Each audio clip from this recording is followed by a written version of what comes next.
Welcome everyone to a quick summary of today's Apple event everyone mostly had been waiting for.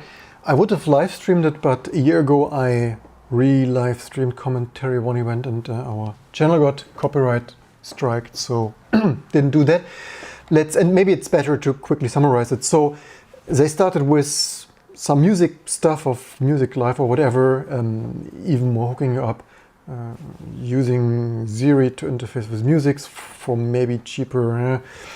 So as usual, they start with the boring stuff, and then also AirPod, third generation, of course, better sounding, this and that, wireless charging, starting at whatever that was, something.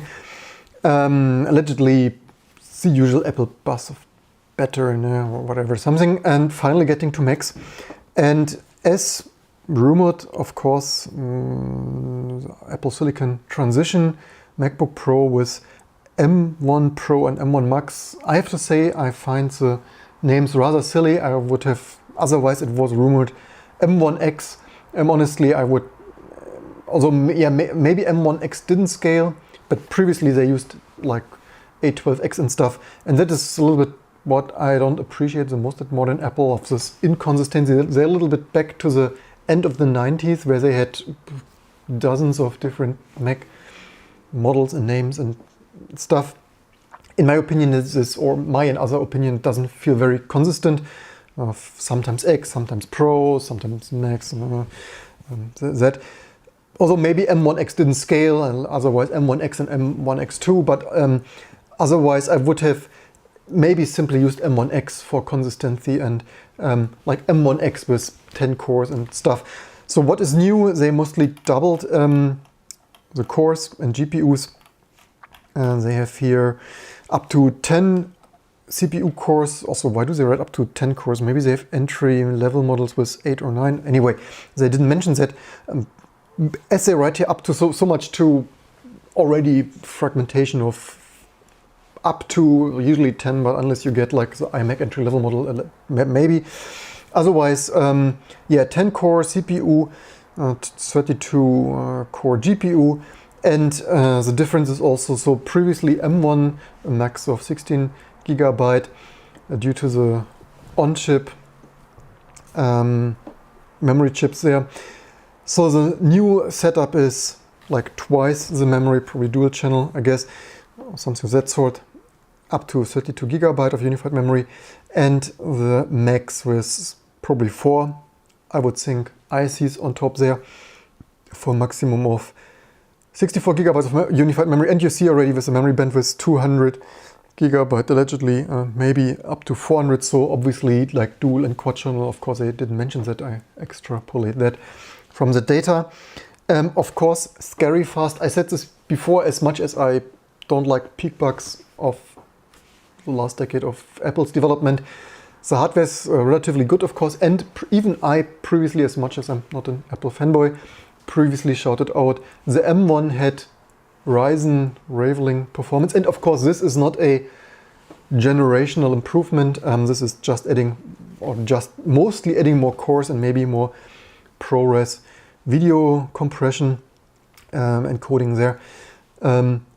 And yeah, more cores, video compression, and dual and quad channel memory.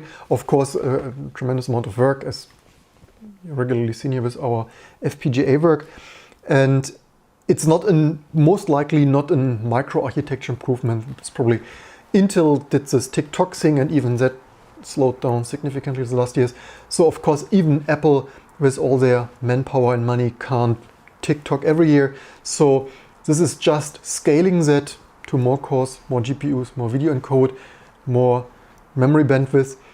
But the memory bandwidth, and this is not a small feat, right? To put this into perspective, even a high-end Ryzen, what we are live streaming from here right now, 15 or 50X, that only has dual channel memory. For quad channel memory, you need to get a Threadripper, right? To put this into perspective, that is certainly scary fast. Obviously, if I would be Intel, I would worry as much. Intel CEO just said in some interview these days they hope they get eventually business back from from Apple. It's of course laughable, right? Not like Apple's like the next decades, maybe in 20 years if Apple runs out of ideas again. But this is of course hilarious with this kind of Apple Silicon performance. To even dream for Intel. It's not like Apple is switching transition back with such and scary fast silicon. So much to the wishful thinking of x86 Intel vendors. Yeah, as I said, 32, 64 gig memory, up to 16-core GPU. Yeah, memory bandwidth, of course, tremendous. However, to put this into perspective, that is shared with a GPU. However, similar to an SGI O2 or other shared memory architectures, in sense, Apple always, we are the first to do shared memories. Like, yeah, maybe ask Silicon Graphics Service there, O2, for shared memory. And it's like, I would also say Intel and AMD. iGPU is obviously, it's a little bit silly, but the memory bandwidth, of course, still scary fast, quad channel shared there. And of course the performance compared to high-end, of course their graphics, they never name precisely, so you can never, first in their video they compare apples and oranges with some undisclosed whatever, maybe not Ryzen 5000, maybe Intel Core, whatever, to make it more favorable to Apple Silicon. And then some other laptop later, which they say highest, fastest they could find. I don't know what Alienware dual dedicated GPU that would be. Of course, they didn't disclose it. However, of course, I totally believe this comparisons, of course, apple and oranges, but a totally valid point of they had graphics showing 30 watt. I think the M1 was mostly approximately 15 watt, give or take something. Of course, Apple doesn't specify precisely. This looks with all this more cores, CPU cores, GPU cores, video encode cores, and quad channel memory. 32 wattish TDP. Of course, the usual Apple's like, yeah, only some marketing slide. We don't really specify that, but their battery life numbers, of course, very high, even longer than, obviously longer than before. In terms of, I made here some notes. 20 was it 20 hours, not to quote here. Was it 20 hours, up to 20 hours video playback, and 10 hours development stuff. So compared to their previous Intel-based models, up to 10 hours of their marketing hours, longer battery life, certainly totally believes that. And they claim similar to performance for the Max model, obviously with quad channel memory, to highest performance gaming PCs, laptops. So that would probably be some Intel 10 whatever, something with NVIDIA GPU. So, and they compare that similar to performance at some 30ish something watt, and making a little bit fun or putting the PC in inverse perspective with, if you run this on battery, the gaming PC drops significantly, and the with probably 30 watt or so TDP, Mac stays at the same performance level, and of course significantly better, of 100 freaking watt less than this undisclosed gaming PC. Certainly can mostly believe that. They added back some stuff of what most people, even myself, and we had here previous videos, right? You know, I have quite some Macs since PowerPC and stuff. And what people, professional people like me and others, totally hated, the bloody touch bar, the USB-C, which is of course nice for charging, but people also like the MagSafe of not like toddlers throwing your Mac from the table. And they brought this back. So exactly those kind of things that when introduced some years ago, like, yeah, previously Apple taking features back because, yeah, who wants MagSafe and who wants proper working function keys. This is now back together with a new display. So this is Liquid. I'm not sure if they call this marketing-wise Liquid display, but it's some XDR. I think maybe they call this like liquid, yeah, I think they called it liquid Retina XDR display with 120 hertz, up to 120 hertz auto adaptive, and full HD camera. So those things, and of course, those things, Apple was not the most amazing last year, right? The camera, well, when introduced like a decade ago, the camera was okay, but they like barely ever changed it, right? So the one thing, like, it's also ridiculous in some ways. Apple's so good in so many things, but they shipped for a decade like a not good camera. That changed now with a full HD camera with bigger sensor and stuff. However, crazy enough, and as rumored, you now get a freaking notch. So the bezels are slimmer, but for that you get a notch here that they hide, of course, in this marketing material. And said even in the video, it looks best as you see there with dark mode. So I would guess they probably have some software quirks there for not showing the menu bar there. Also, they make crazy enough, they made the menu bar higher. Looks totally alien to me, in my opinion. Do they have picture probably somewhere? Yeah, so the menu bar, it looks a little bit alien, but of course you can get used to that. It also looks on this, I think the display, the bezel size is the same. It just looks, or does it? Not to say something wrong here. I saw it from the video, it looks the same. Yeah, 10,000 mini LEDs.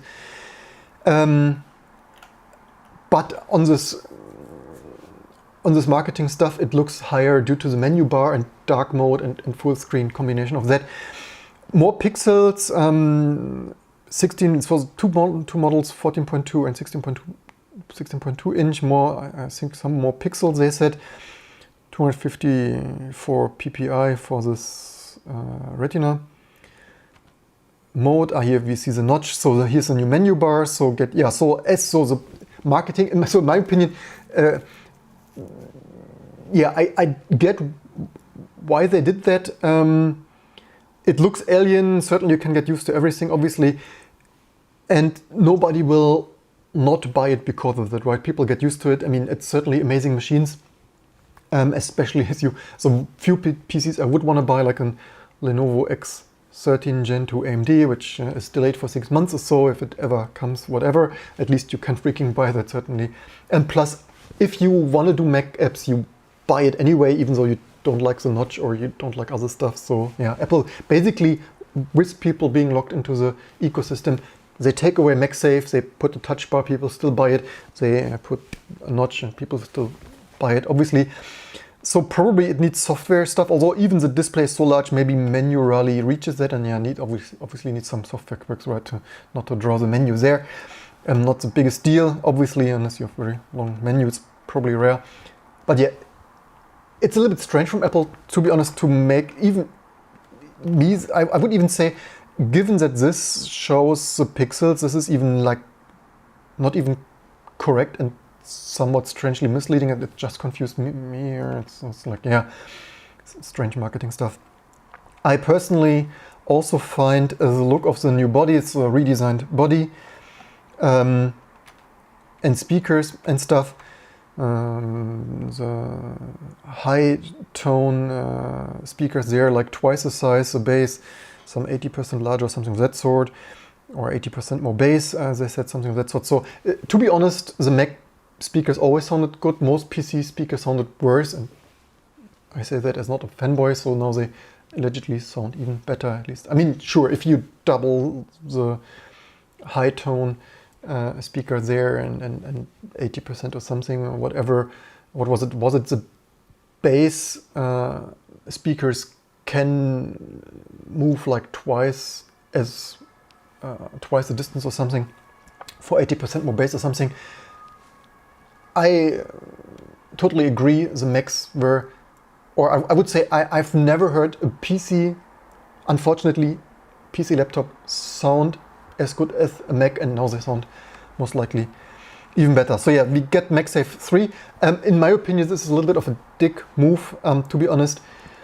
I would have preferred some backward compatibility. I have here with the vintage MacBook collection stuff, I have MagSafe 1st gen, 2nd gen. It's always a pain of also Apple power supplies, previous video, often die after some years. I've not that many left, and then this is a little bit annoying that instead of using MagSafe 3, of course, they had to use MagSafe 3 and reinvent the wheel again. Not sure if there will be adapters, maybe there will be whatever. They said can deliver higher power. However, this is, with all the fanboys and stuff, this is totally unnecessary, right? The original MagSafe, which was also interchangeable, the MagSafe 2 was only thinner. The MagSafe plug contains an integrated circuit that contains a serial number and indicates how much wattage it can supply. So even for delivering more wattage for faster charging and stuff, they could have made this. Also the case is high enough, right? Except maybe they want to use it with some future Air, but in my opinion, the recurring annoying stuff in the Apple ecosystem of incompatible stuff, of a little bit thinner, a little bit that, and then you have power bricks that don't fit anymore. Yes, and certainly, especially for those long-term Mac users who have a second old Mac for testing and stuff, and then you constantly need to have all the power supplies around. Anyway, they added more Thunderbolt to the M1 Pro and Max SoC. You still have headphone jack, which they said has now some special high impedance mode for your even more fancy headsets, right? A good old-fashioned vintage gear. SD card is back, as well as HDMI. Also, this is the stuff of, yeah, previously taken away, now you get this back. And personally, it can also drive a lot of displays. I think they said it can drive, crazy enough, maybe it can drive 3 XDR displays or so, plus 1 4K TV or so. Yeah, up to 3 Pro display XDRs. Exactly what's written there. As a keyboard, we will see if that still has the same dust key stuck issue that they were plugged previously. And personally, they're probably similar, if not the same. Touchpad, I personally not the greatest fan of that. For me, it's too large. For me, it's always, I type so much, it's a little bit strange. Even after all those years, I did not really quite adapt to this bloody freaking massively oversized touchpads. It's a summer, yeah, whatever. I mean, sure, it's just weird for me to have the hands always on the touchpad, but whatever. The big surprise, however, is it was rumored, and I was actually counting on that. We had the DDK previous videos, right? In the meantime, Apple harassed us a little bit weekly of freaking wanting the bloody DDK back. I thought I don't collect the $500 or so, and have a DDK here in my Apple collection, but no, Apple was a little bit Apple. So that is back, and actually I was hoping for Mac Mini, so this is not what we heard today. I'm not sure if they will silently announce it, but maybe not. So maybe that is delayed for parts design, working from home, not ready, I don't know, or product strategy. In our Discord, I already said I don't quite believe we will see Mac Mini. This somehow didn't feel Apple. There were these rumors, and these rumors look amazing. I really wish they would have brought that. So maybe this is just delayed and we will see it next year, or they silently announced that. So for me, this is a little bit annoying. Didn't really want a Mac Pro laptop, especially with my open source and Linux work and stuff. I still need some new high performance Apple Silicon thing. So for me, this is a big disappointment. This is a really big thing I was waiting for. They did not announce. And again, I didn't really quite believe that rumors, but I was still wishful thinking, hoping that we will see it. But this rumors, again, rumors and stuff, but if these rumors would be true, it looks like they would move similar to the iMac, not sure if that is an identical thing, but looks like they probably moved then the power supply out of there, which is a little bit, again, but right now this is speculation. So that is disappointing. I was actually hoping, if not kinda counting on that. So for me, that might, you might wonder why would I want one, but certainly super high performance, right? And if you do Mac development, which we still do, right here, that fun stuff, if you want high-speed document scanning, OCR and PDF and stuff, after sending the DDK back, we obviously need something. So that is a little bit disappointing if you either choose then the not latest and greatest Mac Mini or this, especially if you don't need a keyboard and display. adding a little bit, especially as a Mac Mini, of course, for development. But the Mac Mini, Apple always neglected the last decades. That was somehow always Apple's thing of not updating for years and leaving it rather outdated and stuff. So I'm not really surprised, but the Mac Mini, of course, a huge drawback of only 16 gigs of memory and not this dual or quad channel. So again, having the situation of the Mac Mini as small stationary computer for your desk, again entry level, again not Pro, again not maximum memory. Maybe we see an update later, maybe it was not ready, but again, whatever the case might be, it is not there, and that is disappointing. In their keynote, of course, Apple was as usual stressing their 10,000 or so whatever universal apps. Of course, to be honest, in the App Store, mostly random garbage, so 70%. It's like the same app 7 times for different language versions and other toys and open source based popular XPS or whatever, the Windows document format viewers and all this random stuff. So yeah, 10,000 universal apps of like, yeah, whatever random stuff. They certainly stressed all their machine learning, so this is double and triple the performance for machine learning. What else did we had? So that's basically it. Yeah, they had people in there praising the performance, some developers of super fast. It's like, yeah, certainly for the performance envelope and mobile stuff, that is certainly, if not unfortunately, if you want a more open, sure, there are shy Linux people and stuff where people can donate and they do this in their free time and on donations implementing all this stuff, but certainly you can't rely on that, certainly with the display engine updates and other updates. Certainly it will not just boot, it again needs 100 hours of new reverse engineering to get all those new hardware components working, let alone video encoder and stuff. So if you want an open platform, sure, there are amazing people, Hector Martin I think, and others, laser or something, Rosenthal, maybe I should have googled it.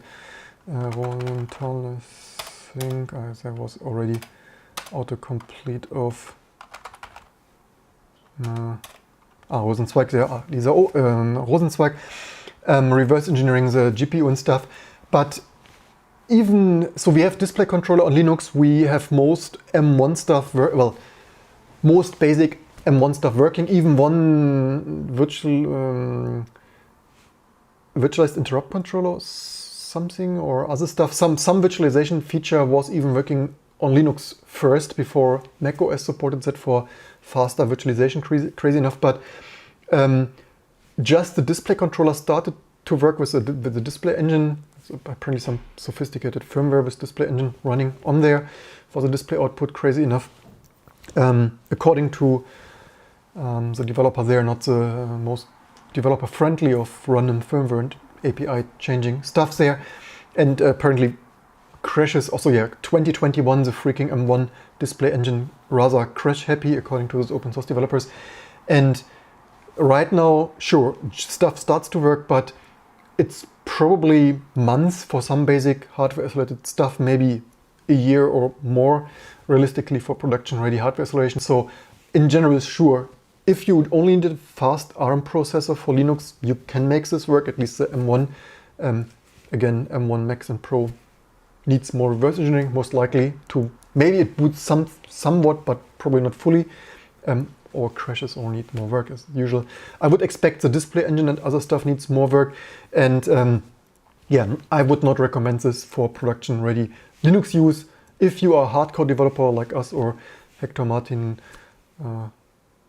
there's a Rosenzweig, I should have left it open. So should have can make this work, but sure, a 4K Linux desktop is only so much fun without hardware acceleration.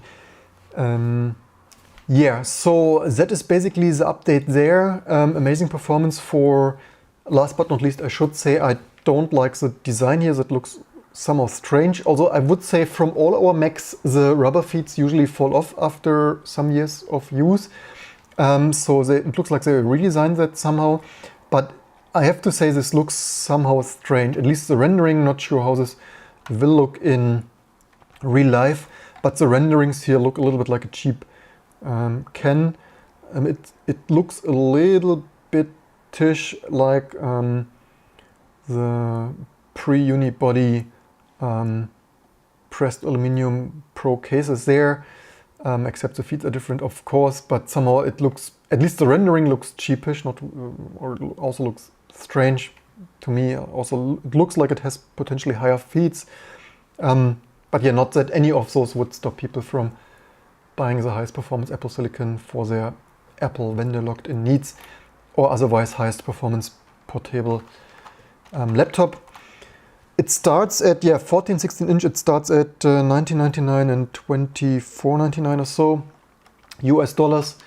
Your other currencies might vary.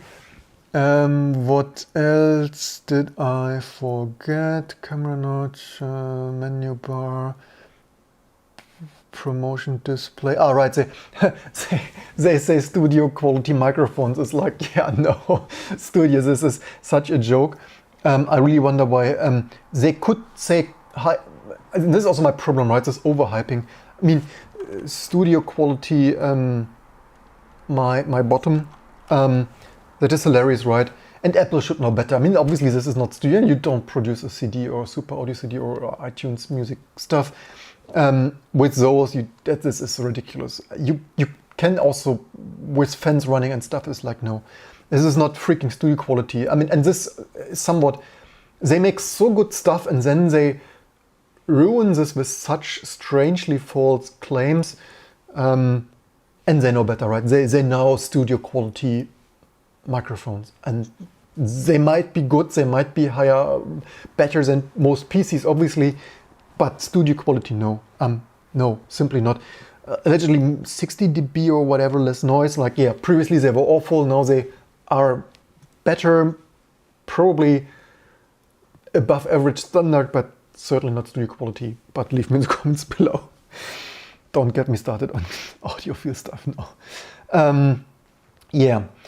So SSD blazing fast, 7.4 gigabyte per second, like 2 times faster than previous, or I'm not sure if they meant, maybe they meant Intel, not the M1 probably. Fast charge support, 21 hour and 17 hour video playback with 16 and 14 inch respectively. And yeah, so in total 3.7-ish faster up to CPU performance and up to 13 times faster performance in certain machine learning and other such video encode cases. Of course, comparing apples with oranges and undisclosed what exactly they compare this with, most likely with their previous Intel models, I would guess. And Schreiberstein writes, finally MacBook Pro worth buying in many years. Yeah, and probably, or they have now braided, looks like braided power cables. I just realized, I'm not sure if they mentioned that, maybe not. So yeah, what comments do we have? Due to the nature that I wanted to buy the M1 Mac Mini Pro or whatever this I wanted to buy that for our development needs here. That didn't appear, so most likely I probably have, unfortunately, to buy a freaking MacBook Pro. This also means for me, I was waiting the whole day, even contacted my Lenovo press person multiple times for the freaking X13. We also have massive drop frames, 4,710 freaking percent. Sorry, I hope it wasn't too stuttery.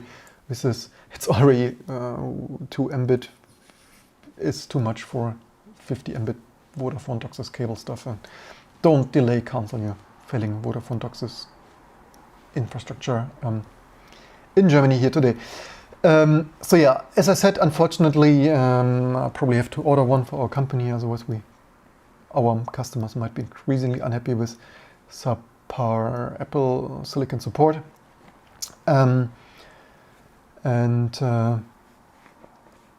Gregory says the 14-inch has 70 watt-hour battery. Those chips are power hungry. Well, I wouldn't necessarily say that, for I don't quite, with a TDP of around 30 or so watt, I wouldn't call this power hungry. it's probably below. I mean, certainly. I mean, compared to performance, at the max performance of gaming level, PC level, I wouldn't call this power hungry. This is 100 watts. I mean, the total energy efficiency of this package is certainly outstanding, and the IPC performance, instructions per clock, single thread performance, even rivaling Ryzen. So I would guess the max should probably get into the ballpark of highest 5000 Ryzen silicon. Not sure if it should match a 5950X. How many CPU cores have that been? Alright, this were up to, was it up to 12 CPU cores? So probably, but yeah, if you think about this, a freaking Ryzen 5950X has already a TDP of 105 watts, I think. And certainly having nearly that performance in such a portable, slim form factor and stuff is a great thing. There was a CPU of 10 cores. So yeah, this is still, of course, not 5950X, but certainly at that TDP, you obviously need some TDP for your GPU. Increasingly getting there, and if they just double and quadruple that further, they certainly have some Apple silicon at hand for next year's Mac Pro or something. But that is something for next year then. Let's see. One last look at the comments and then we call it a day. I need to get the heck out of the office and join the family. What else do we have there? Luke Raymond has an MBA M1 and amazing for the price. Also have two Lenovo's, display better sound. Yeah, let's see. So yeah, that's probably mostly it. Schreiberstein writes, Intel kann einpacken. Yeah, as crazy as it is, Intel saying the last press interviews they will have better performance than AMD, most likely not, and they would hope to get Apple back in some product in the future. It's like, I don't see that unless Intel designs some high performance and energy efficient ARM or RISC-V silicon, certainly not with x86. So that's it for this video. I hope you enjoyed this. We also have E-Stand4 still underpowered, but should be more usable than the PinePhone. What you're looking at, PinePhone Pro. Did you see the release of the PinePhone Pro? Yes, I've seen that. Maybe I should do more quality mainstream videos more often, not our random development there of low level Linux stuff, which obviously this stuff is more interesting for more people. How many people did we have? Yeah, obviously more people. Yeah, of course, if we do mainstream stuff, more mainstream people are watching. I hope you learned something. If you're new to this channel, don't forget to share and subscribe. And I hope to see you soon for all the next videos and live streams to come. And have a good day or night. See you next time.